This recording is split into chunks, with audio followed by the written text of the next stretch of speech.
கிட்டத்தட்ட 20 நாட்களை கடந்து இறுதி பத்தியில் நாமெல்லாம் அடைந்திருக்கிறோம்.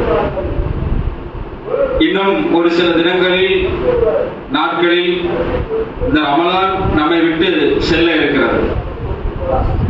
நாம் அந்த பாதையை திரும்பி பார்த்தோம் என்று சொன்னால் ரமலானை எப்படி கடந்திருக்கிறோம் என்பதை நாம் சற்று சிந்தித்து பார்த்தோம் என்று சொன்னால் அதில் மிகப்பெரிய பின்னடைவை சந்திக்கக்கூடிய மக்களாகத்தான் இன்றைக்கு இருந்து கொண்டிருக்கிறோம்.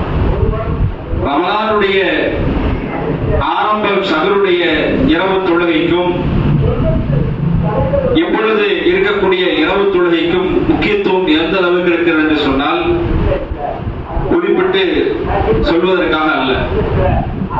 ஏன் இதை சொல்கிறேன் என்று சொன்னால் ரமலானுடைய முதல் சஹர் முதல் இரவு தொழுகை இப்போ பள்ளியில் நிற்பதற்கே இடமில்லாத நிலை.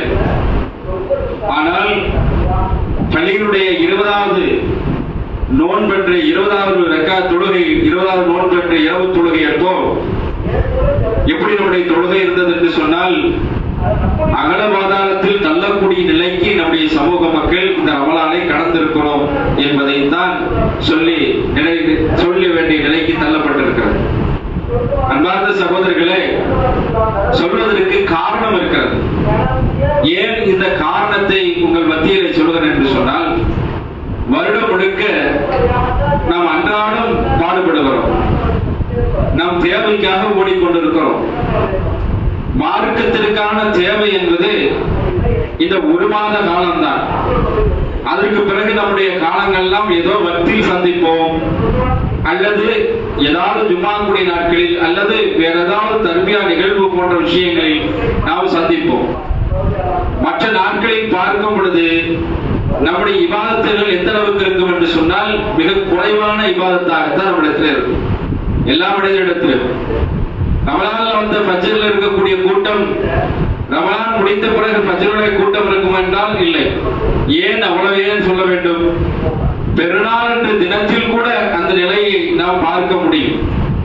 ஏன் இதை சுட்டி காட்டுகிறேன் என்று சொன்னால் இந்த ரமலான் நமக்கு மிகப்பெரிய பயிற்சி கூடும் என்பதை நாம் மறந்துவிடக்கூடாது. இந்த 1 மாத காலம்தான் வருடத்தில் 12 மாதங்களை நாம் கடக்க சென்று இருக்கிறோம் என்பதற்கு அடிச்சுவடை சான்று. அப்ப அந்த அடிச்சுவட்டை முழுமையாக பின்பற்றக்கூடிய மக்களாக இருக்க வேண்டும். 20 நாளை கடந்து விட்டோம், 20 நாளை சென்று விட்டோம். இன்னும் இந்த 10 நாட்களில் எப்படி நாம் அமல் செய்ய போகிறோம் என்ற திட்டமிடுதல் நம்மிடத்தில் இருக்க வேண்டும்.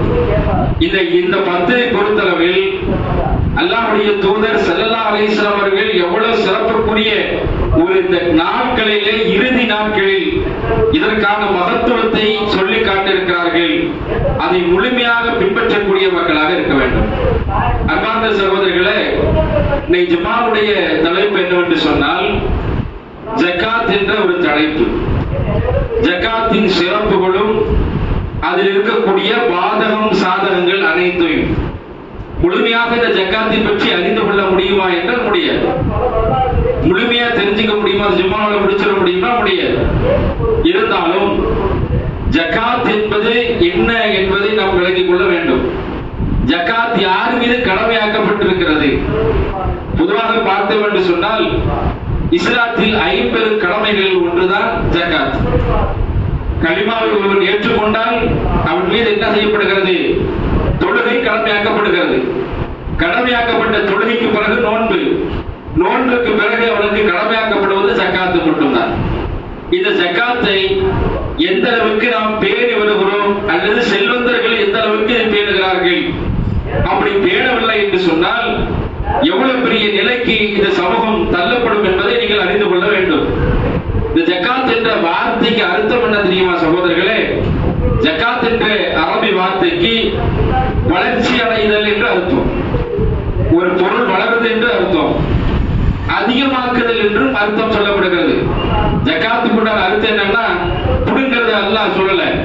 அல்லாஹ் சொல்லுகிறார் வளர்ச்சி அடைகிறது என்று அல்லாஹ் சொல்லுகிறார். உன்னிரு பக்க விமானங்கள் சொல்கிறார்கள். என்ன கருத்து சொல்கிறார்கள் என்றால் அதிகமாக்குதல் என்று சொல்லப்படுகிறது.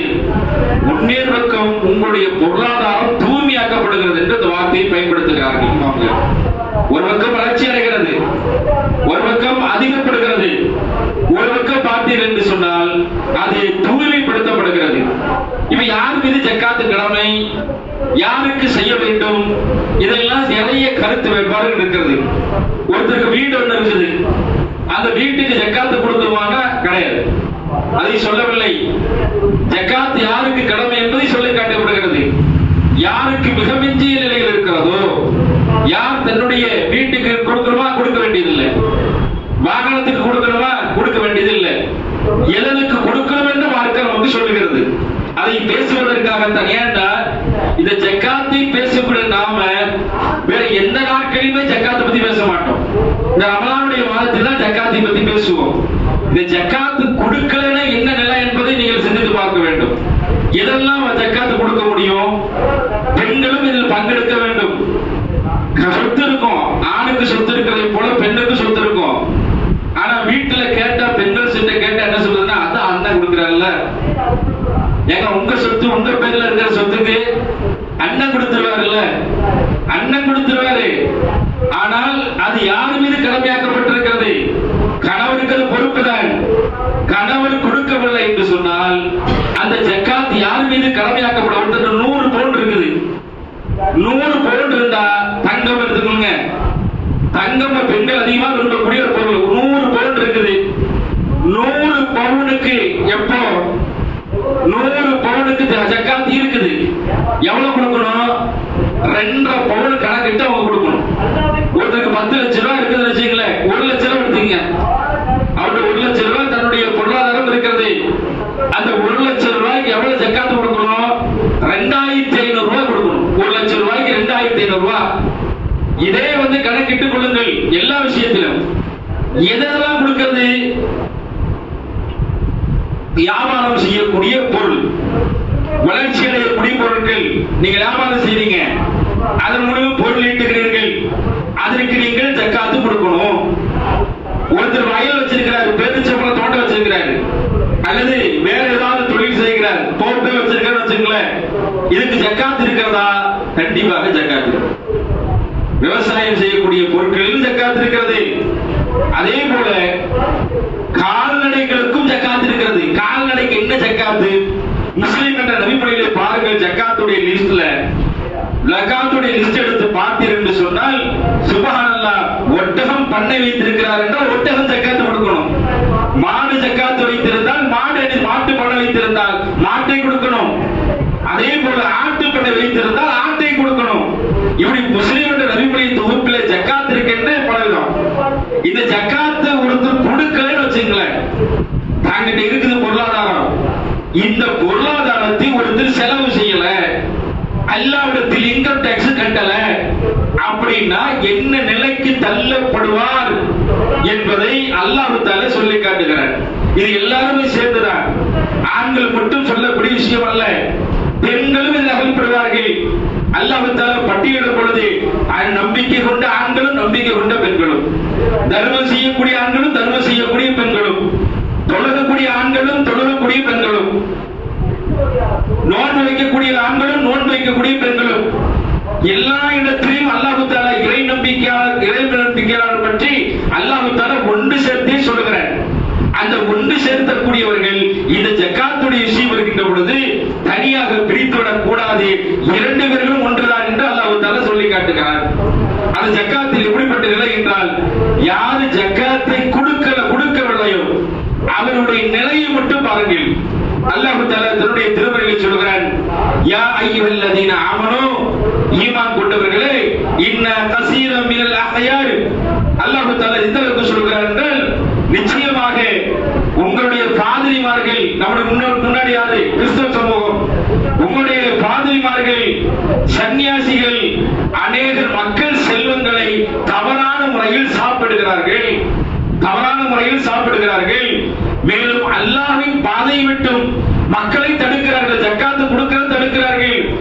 இன்னும் அவர்கள் எப்படி இருக்கிறார்கள் தெரியுமா? எவர்கள் பொன்னையும் வெள்ளியையும், அல்லாஹ் தஆலா சொல்கிறார், எவர்கள் பொன்னையும் வெள்ளியும் சேமித்து வைத்துக் கொண்டு அவற்றை அல்லாஹ்வின் பாதையில், ஃபீ சபீலில்லாஹ், அல்லாஹ்வுடைய பாதையில் செலவிடுவதற்காக, நபியே அவர்களுக்கு நோய்வினை செய்யும் வேதனை இருக்கிறது. யார் அல்லாஹ்வுடைய பாதையில் ஜக்காத்து கொடுக்கவில்லையோ அவர்களுக்கு நோய்வினை செய்யக்கூடிய வேதனை.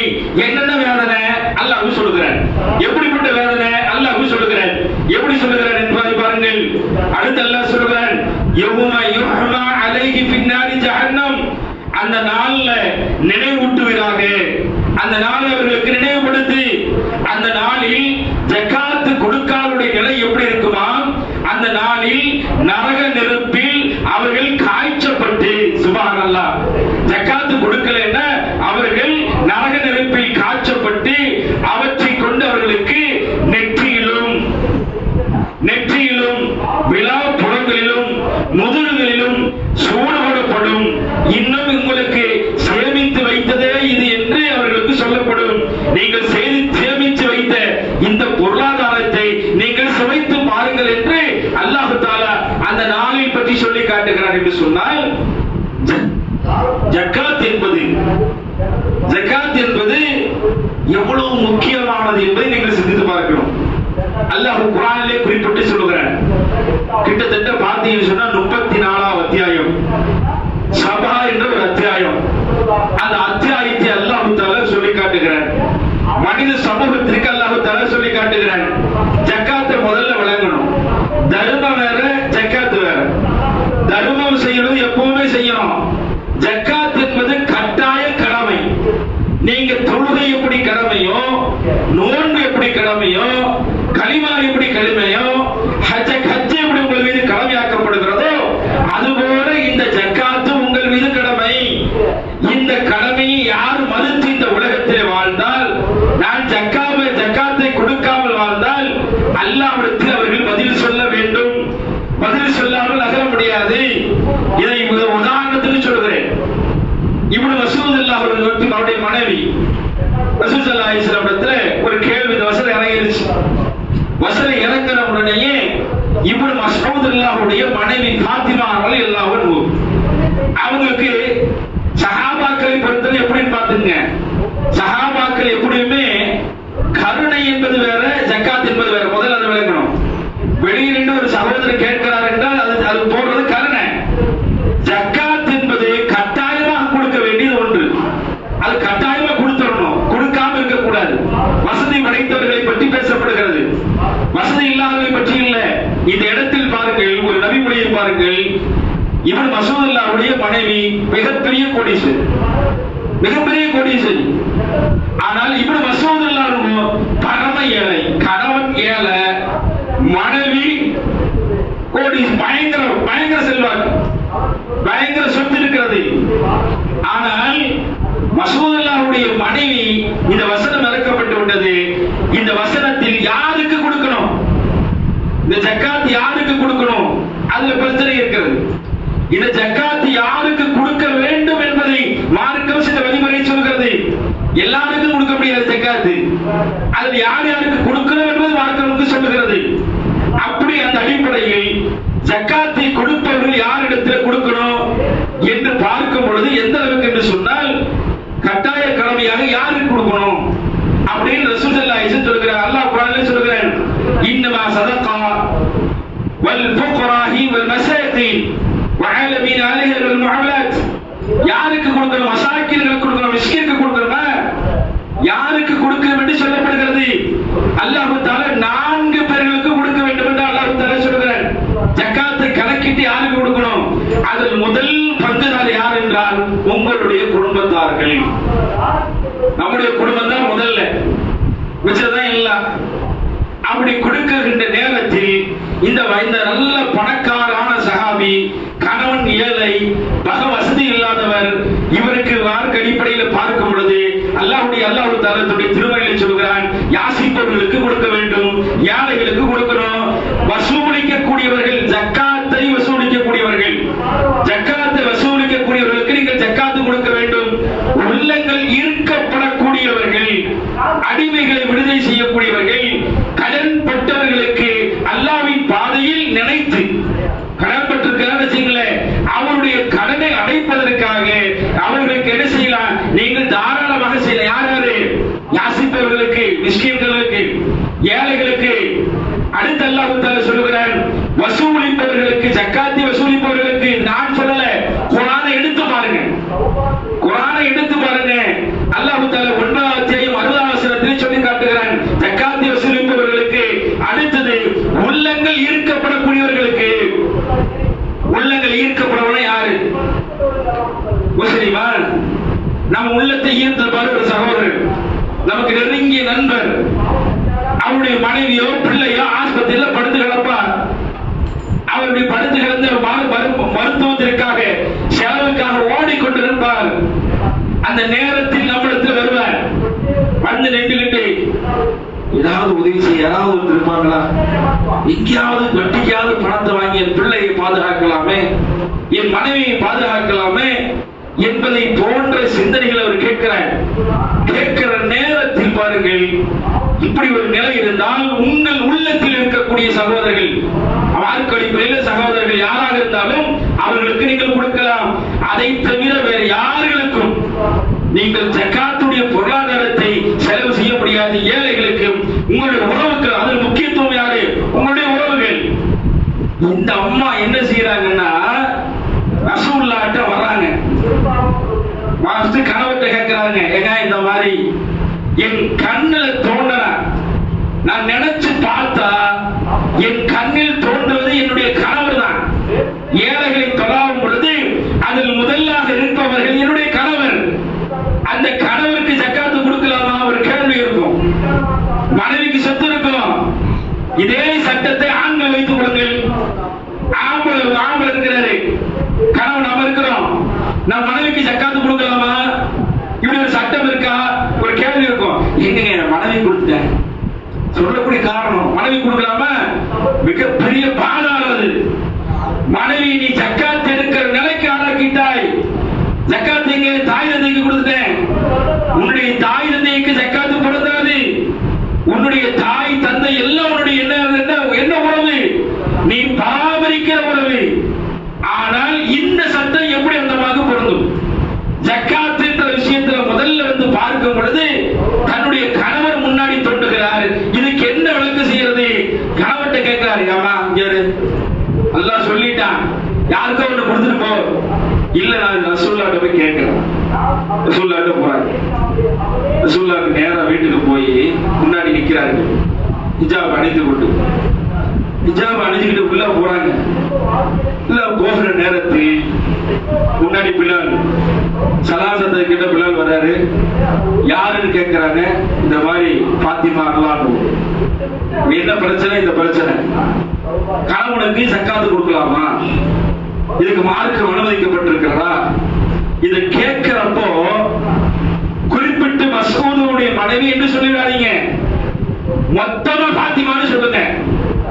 ரசூலுல்லாஹ் எப்படி சொல்லணும்? நீங்க பிலால்ட்ட சொல்லி அனுப்புறார்கள், இப்னு மஸ்ஊதுடைய மனைவி கேட்டு, மஸ்ஊதுல்லாஹ்வுடைய மனைவி கேட்டேன்னு கேட்காதீங்க. நீங்க எப்படி கேட்கணும்? பாத்திமா மொட்டையா கேட்கணும். பாத்திமா கேட்டார்கள் என்று சொல்லி அனுப்புங்க. அந்த பாத்திமா யார் இருக்கிறா? உமர்லாவுடைய மகளும் இருக்கிறார்கள். அதே போல ரசூலுல்லாஹ்வுடைய பிள்ளை வரும் பாத்திமா, 100 பாத்திமா, 1000 பாத்திமா இருக்கட்டும். கேள்வி எப்படி? தன்னுடைய பேரை முன்னிறுத்தாமல் இவருடைய பேரை சொல்லி எப்படி சொல்லலாம்? மொத்தமாக ஒரு கேள்வி ரசூலுல்லாஹ்ட்ட. இப்படி ஒரு கேள்வி வச்ச உடனேயே ரசூல் ஸல்லல்லாஹு அலைஹி வஸல்லம் பிலால் போறாரு. யா ரசூலுல்லாஹ், என்ன இந்த மாதிரி ஒரு பெண்மணி வந்திருக்கிறாங்க, ஒரு கேள்வி. என்ன கேள்வி? ஜக்காத்தை பற்றி கேள்வி. அந்த ஜக்காத்தை பற்றி கேட்கிறாங்க. ஓகே, யார் கேட்டா? பாத்திமா கேட்டார்கள். சொல்ல அனுப்புறது என்ன? வெறும் பாத்திமா தான். அது யாரு என்ன பாத்திமான்னு சொல்லக்கூடாது. ரசூல் ஸல்லல்லாஹு அலைஹி வஸல்லம் அவர்கள் கொஞ்சம் கூட யோசிக்கல, கொஞ்சம் கூட யோசிக்காம அடுத்த நொடியே கேட்கிறாரு, யாரு? அந்த சஹாபியுடைய மனைவியா, மஸ்ஊதுடைய மனைவியா? ரசூலுல்லாஹ் கொஞ்சம் கூட, ஏன்னா அவர் ரசூலுல்லாஹ்க்கு தெரியும் தாம்புள்ளையுடைய நிலை எப்படி, உமருடைய பிள்ளையுடைய நிலை எப்படி, இல்ல மக்காவில் இருக்கக்கூடிய அல்லது மதீனாவில் இருக்கக்கூடிய ஒட்டுமொத்த பாத்திமாக்களுடைய நிலை எப்படின்னு தெரியும் ரசூலுல்லாஹ்க்கு. ரசூல் ஸல்லல்லாஹு அலைஹி வஸல்லம் கொஞ்சம் கூட யோசிக்காம மஸ்ஊதுடைய மனைவியா? ஆமா. அப்ப சொல்லுங்க, மஸ்ஊதுடைய மனைவிக்கு அனுமதிக்கப்பட்டிருக்கு கணவருக்கு ஜக்காத்து கொடுக்கலாம். ஆனா கணவர் தான் என்ன செய்யக்கூடாது? மனைவிக்கு ஜக்காத்து கொடுக்க கூடாது. இந்த ஒரு சட்டத்தை சொல்லி காட்டுகிறார் என்று சொன்னால், ஜக்காத்திற்காக இந்த சமூக மக்கள் எவ்வளவு முன்னுரிமை அளிக்கப்பட்டிருக்கு என்பதை பாருங்கள். அல்லாஹ் தஆலா இந்த ஷபா என்ற அத்தியாயத்தை பாருங்கள். உலகத்திலேயே அணை கட்டிய ஒரு சமூகம் என்று சொன்னால், உலகத்தில் நீங்க குர்ஆனை எடுத்து பாருங்க, 34வது அத்தியாயம் 15-16 வசனத்தை பாருங்கள். அல்லாஹ் தஆலா குறிப்பிட்டு சொல்கிறான். அந்த அத்தியாயத்தில் ஒரு சமூகத்தை பற்றி சொல்கிறான். அந்த சமூக மக்கள் அல்லாஹ் தஆலா நிறைய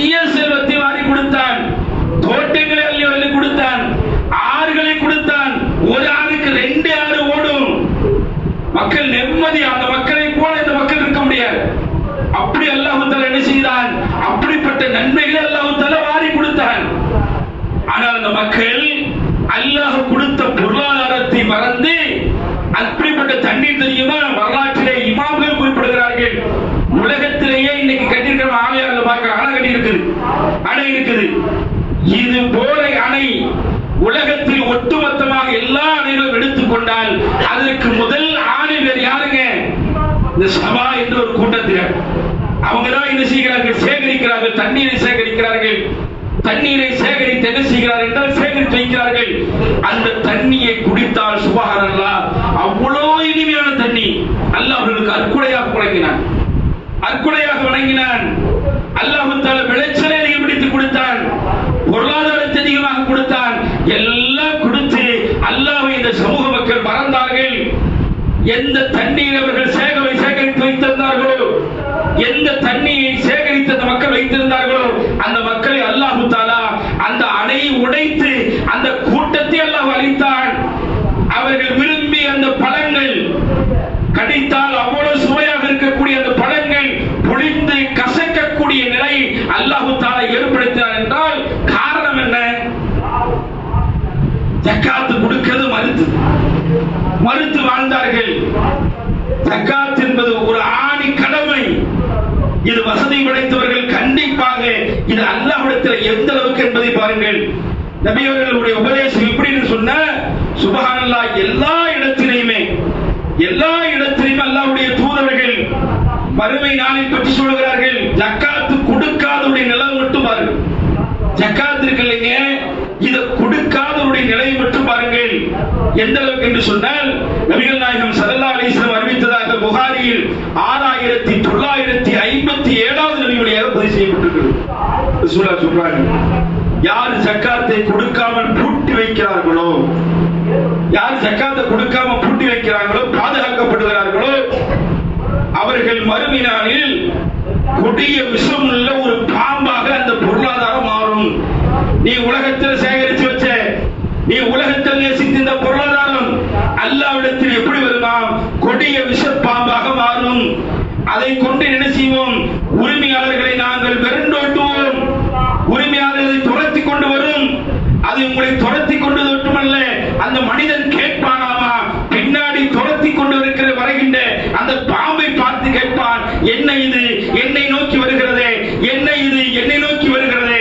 அந்த நேரத்தில் அந்த பாம்பு சொல்லுமா, அட பாவி, உலகத்தில் அல்லாஹ் தஆலா உனக்கு கொடுத்த பொருளாதாரம், சொத்து அல்லாஹ் தஆலா கொடுத்தான். அந்த சொத்தை கணக்கிட்டு நீ கொடுக்காமல் சேமித்து வைத்தாயே, அதை அல்லாஹ் தஆலா இங்கே என்னை உருவமெடுக்க வைத்து விட்டான்.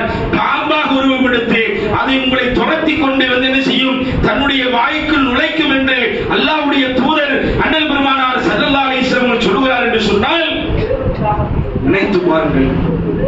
நிறைய ஹதீஸ் ஜக்காத் மறுத்தவருடைய நிலையெல்லாம் மறுமை நாளில் எப்படி இருக்கு என்பதை பற்றி எல்லாம் அல்லாஹ் தஆலா பட்டியலிட்டு சொல்கிறார். அன்பார்ந்த சகோதரர்களே, இது ஜக்காத் என்பதற்காக நினைவுபடுத்துவதற்காக அல்ல. ஜக்காத் என்பது முக்கியமான கடமை. இந்த கடமையை மற்ற நாட்களில் பேசுவதே இல்லை. ஆனால் இந்த மாதத்தில் நாம் செய்கின்ற அமல், இந்த மாதத்துல கொடுக்கணுமா?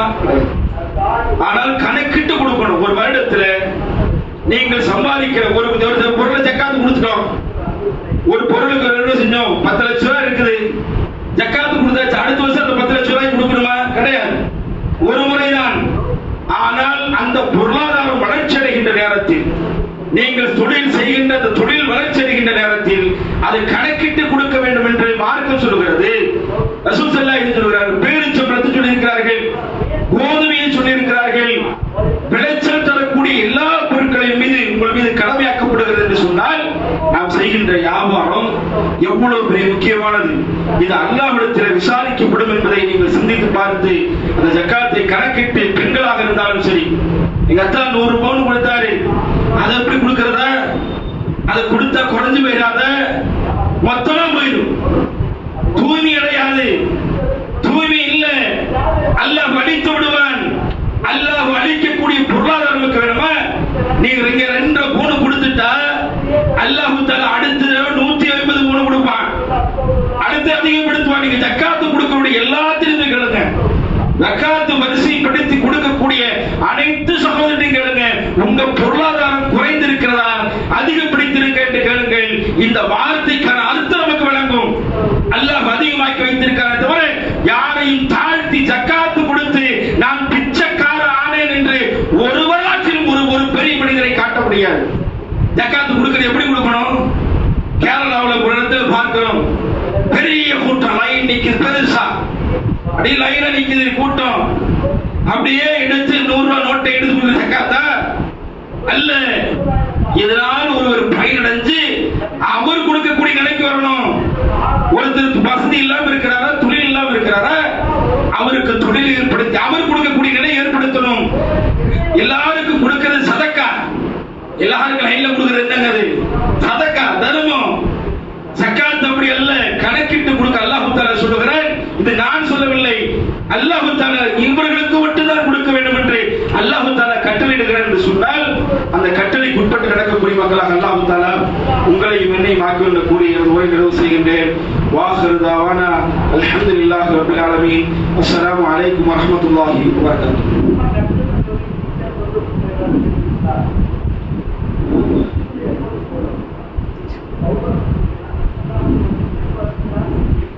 அஸ்ஸலாமு அலைக்கும் வரஹ்மத்துல்லாஹி வபரகாத்துஹு. அன்பார்ந்த சகோதரர்களே, இந்த ரமலானுடைய மாதத்தில் ஜக்காத் எப்படி ஒரு பார்த்தோ அதே மாதிரி இன்னொரு விஷயம் இருக்கு. என்ன அந்த விஷயம்? நோன்பு பெருநாளுடைய தர்மம். இந்த நோன்பு பெருநாளுடைய தர்மம்ன்றது என்ன? அது முதல்ல நமக்கு தெரியும். நோன்பு பெருநாளுடைய தர்மம் என்பது நோன்பு வச்சுக்கிட்டு பொய் பேசக்கூடாது. ஆனா வியாபாரம் செய்யும் பொழுது பொய் பேசிருப்போம், அல்லது யாருக்காவது வாக்குறுதி கொடுத்திருப்போம், வாக்குறுதி மீறி இருப்போம், யாரையாவது திட்டி இருப்போம், ஏதாவது பேசி இருப்போம், ஏதாவது ஒரு காரியத்தில் ஈடுபட்டிருப்போம். நோன்பு வைத்து அல்லாஹ் தஆலா எதையெல்லாம் தடை செய்திருக்காங்க, அவருடைய தூதர்கள் எதையெல்லாம் தடை செய்தார்களோ அந்த காரியத்தில் எல்லாம் ஈடுபட்டிருப்போம். இந்த பாவம் தனியா நோன்பு ஒரு வார்த்தை வந்தாலும் இந்த பாவம் ஒரு பக்கம் பின்னாடியே வந்து விட்டும், பின்னாடியே வரும். அப்ப இந்த பாவத்தை முடிக்கணும்னா எங்க வழி? பாவத்தை சம்பந்தம் எல்லாம் ஆக்கணும், மறுமை வரைக்கும் தொடரக்கூடாதுன்னா அதுக்கு ரசூல் ஸல்லல்லாஹு அலைஹி வஸல்லம் சொல்கிறார்கள், நோன்பு பெருநாள் அன்றைக்கு ஃபித்ரா என்ற ஒரு தொகை நபிகள் நாயகம் ஸல்லல்லாஹு அலைஹி வஸல்லம் நிர்ணயம் செய்கிறார்கள். அந்த நிர்ணயம் செய்கின்ற பொழுது அல்லாஹ்வுடைய தூதர்கள் என்ன செய்கிறார்கள்? அடிமைகள், அடிமை அல்லாதவர்கள், ஏழைகள், பிள்ளைகள், யார் யாரெல்லாம் கொடுக்கணும்னா எல்லாரும் கொடுக்கணும். எல்லாரும் கொடுக்கணும்னா கை குழந்தை கொடுக்கணும். வீட்டில் எத்தனை பேர் இருக்கிறோம்? 5 பேருக்கு 5 பேர் கொடுக்கணும். அதை நான் கொடுக்க மாட்டேன் அப்படின்னு சொன்னா அவ்வளவுதான், பாவத்தை நீங்க செலுத்திட்டு வரீங்கன்னு அர்த்தம். சரி, இந்த பொருளாதாரம் இருக்கிறதே, நேரம் குறைவாக எல்லாம் தெளிவாக சொல்லுவோம். இந்த பொருளாதாரம் இருக்கிறதே, இந்த பொருளாதாரத்தை தனியா நம்ம காசா கொடுக்கலாமா? போய் நான் என்னங்க கேட்டாரு, புத்திரான் தொகை கேட்டா நான் கணக்கிட்டு நான் என்ன செஞ்சேன், இவ்வளவு பேர் கொடுத்துட்டேன். அப்படி கொடுக்கறதுக்கு மார்க்கத்தில் அனுமதி இருக்கிறதா? இல்ல. நபிகள் நாயகம் ஸல்லல்லாஹு அலைஹி வஸல்லம் அவர்கள் சொல்லுகிறார்கள், அல்லாஹ்வுடைய தூதர்கள் நோன்பு பெருநாளைக்கு முன்னாடி இந்த சட்டம் நிறைவேற்றப்பட வேண்டும், நோன்பு பெருநாளைக்கு முன்னாடி கொடுக்கணும். அப்படி கொடுக்கக்கூடிய இந்த பொருள் எப்படி இருக்கணும் என்றால் பொருளாக இருக்கணும், காசாக இருக்கக்கூடாது. பொருளாக என்றால் ரசூலுல்லாஹ் அடுத்த பேரிச்சம்பழம், கோதுமை, காளானை கட்டிகள், இது ரசூலுல்லாஹ்வுடைய காலத்தில் அன்றாட உணவாக இருந்தது. அது ரசூலுல்லாஹ் என்ன செய்வாங்க? 1 சா, 2 சா, 2 முத்து, இப்படி என்ற கணக்கு இருக்கிறது. ஆனால் இந்த அளவிற்கு என்ன செய்வாங்க? ரசூலுல்லாஹ் கொடுப்பார்கள். ஆனால் அந்த பொருளாதாரத்தை எங்க கொண்டு சேர்ப்பார்கள் என்றால் அபூ ஹுரைரா ரலியல்லாஹு அன்ஹு அறிவிக்கிறார்கள், பித்ராவுடைய தொகையை நான் அல்லாஹ்வுடைய தூதர்கள் பள்ளியில் கொண்டு சேர்க்க வைத்து அதற்கு என்னை பொறுப்பாளராக நியமிப்பார்கள். ரசூலுல்லாஹ் யார் சொல்கிறார்? அபூ ஹுரைரா ரலியல்லாஹு அன்ஹு சொல்கிறார்கள். அல்லாஹ்வுடைய தூதருடைய பொறுப்பு என்ன? பள்ளிவாசலில் கொடுத்து அங்கிருந்து என்ன செய்யணும்? கணக்கிட்டு சில பேருக்கு கொடுக்கணும்.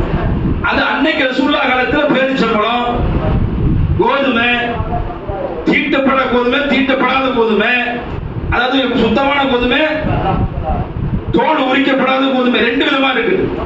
தோல் உரிச்சு தோல் உரிக்காது, பாலாடை கட்டி, இத ரசூலுல்லாஹ் காலத்துல அன்றாட உணவு. ஆனா நம்ம காலத்துல என்ன?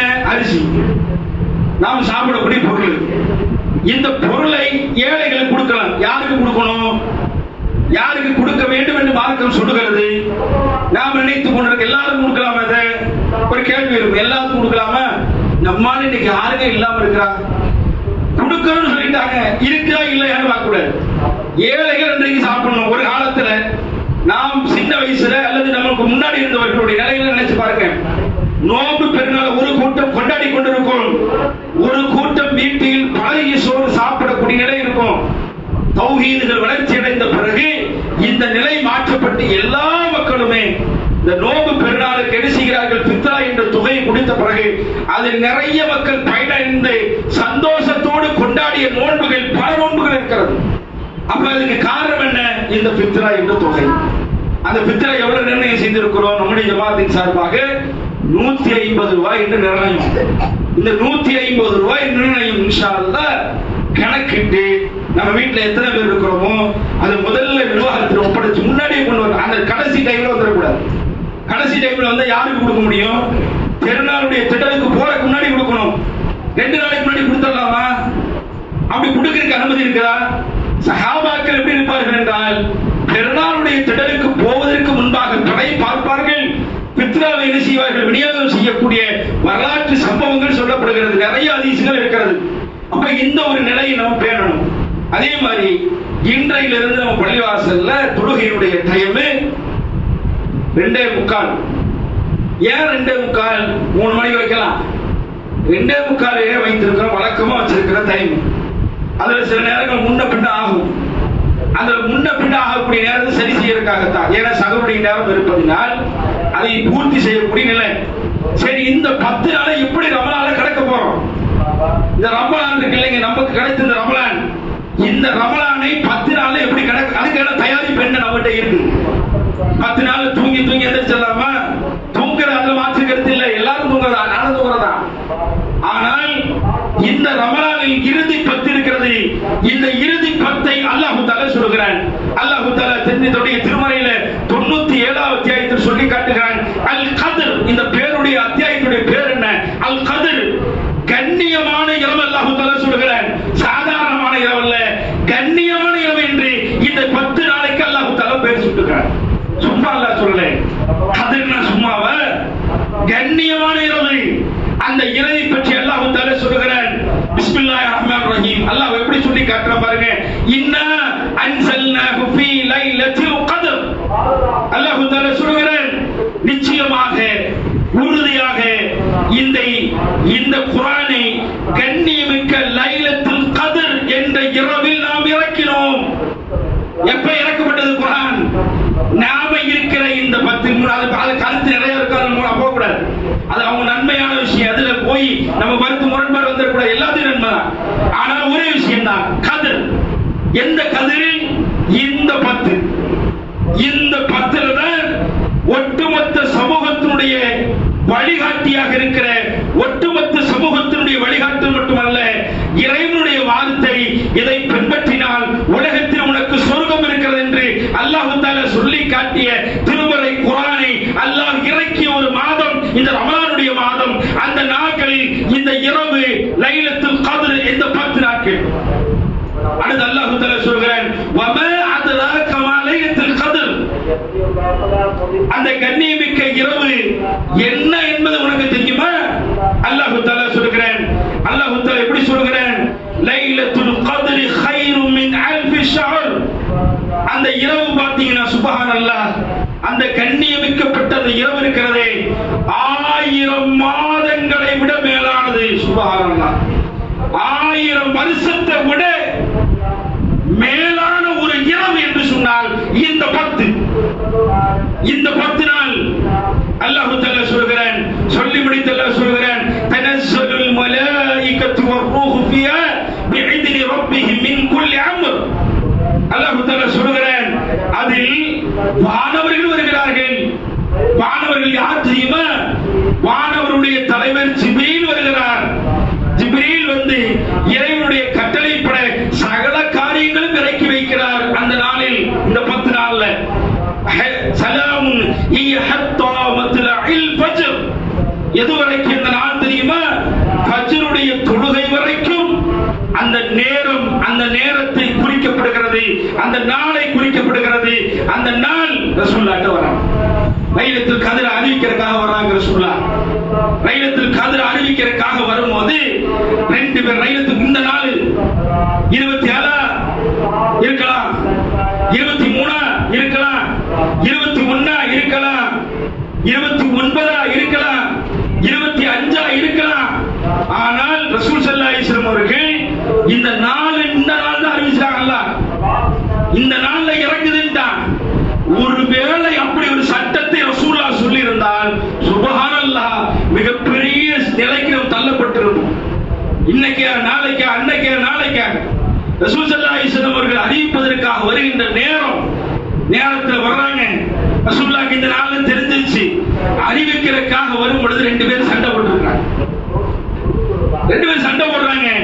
அந்த சண்டையை ரசூல் ஸல்லல்லாஹு அலைஹி வஸல்லம் அவர்கள் பிரித்து விடுகிறார்கள்.